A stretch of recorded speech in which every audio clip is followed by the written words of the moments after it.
The only thing that holds you back is yourself. My name is Dave Minishin, and I'm the owner and head coach over at Scope Fitness. And today we're going to be talking about how to overcome limiting beliefs. But in order to have this discussion, we have to first define what are limiting beliefs. These beliefs are things that we have about the world, about others, and about ourselves. So let's go through each of these examples and define what those kind of look like. One is the world.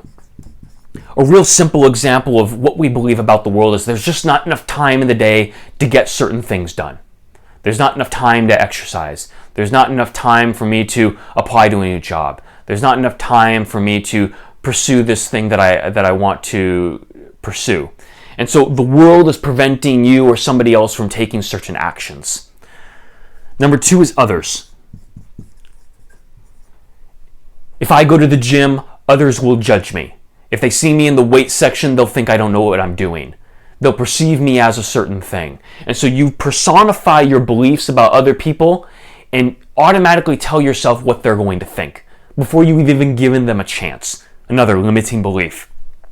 And the last one, and often the most common, is the beliefs you have about yourself. I can't exercise consistently because I work 12 hours a day, because I'm caring for a loved one, because I'm a mom of 4 kids. You insert any excuse there of why you can't do something that's important to you, and that is your limiting belief.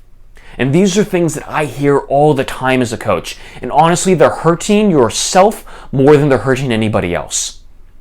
So why do we do this?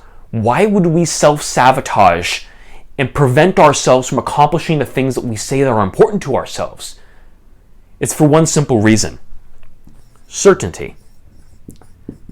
We like to have certain outcomes.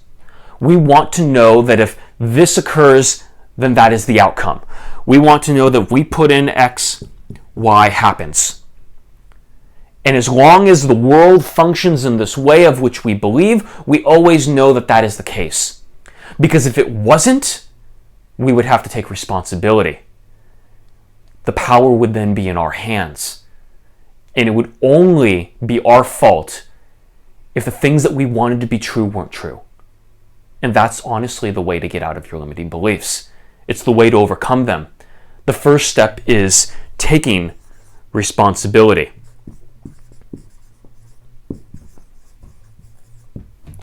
If you take responsibility and you put the ball in your court and say, I am capable of exercising despite my 12-hour-a-day work week, despite being a mom of 4 kids, despite the other responsibilities in my life, I can do this consistently, whether it's for 10 to 15 minutes a day. I can always find a way. You have accepted responsibility for the actions that you know you need to take for yourself in order to accomplish the things that are important to you. The next thing is then going to be changing your self-talk. Now that you've accepted responsibility and believe the world is not as you've perceived it in the past, your self-talk is going to be the thing that continues to re-emphasize your ability to accomplish X. For example, things like, it's impossible to, is negative self-talk. Saying that things are impossible prevents the outcome of it ever occurring from ever being possible. Instead, you might want to say things more like, it's challenging. It's going to take a lot of work. By changing your language and changing the way that you speak to yourself, you're reinforcing with your own language what is possible and what is not possible for you to accomplish. And as you're making this transition from accepting responsibility to then speaking of yourself in positive ways, you're going to have to continue to re-emphasize this, or you're going to fall right back into your old limiting beliefs about what you thought was true about yourself, others, and the world. Now, how do we test this? How do we really overcome and take the final stab at crushing our limiting beliefs? It's by taking action. When you take action and you actually accomplish what you said before was impossible, by trying, you crush the limiting belief and you make it no longer true. If you have been dealing with something that you have told yourself is holding you back, and you've accepted that as the burden and the reason you can't do something, then you need to go out of your way to make it not true.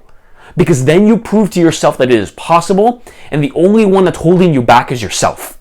And that's why I started the beginning of this video with that quote, because it's true. And once you go through this process of figuring out what you believe is a limiting belief, realizing that the only reason that you believe it is because you know there's a certain outcome, accepting the responsibility to change it, continue to tell yourself that it's possible, and then finally take action on it, you can overcome your limiting beliefs and accomplish in your life what you want to accomplish. Whether that's your health and fitness goals, whether that's relationship goals, no matter what goals they are.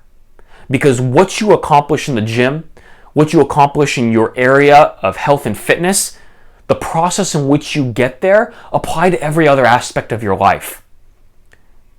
If you found this video informative, if you found this useful, and you could see how maybe your limiting beliefs have been holding you back from accomplishing what you want to accomplish, then follow our other social media platforms on Facebook, Instagram, YouTube. We post these videos and podcasts on the different various platforms. Thanks again for tuning in, and we'll see you in the next episode.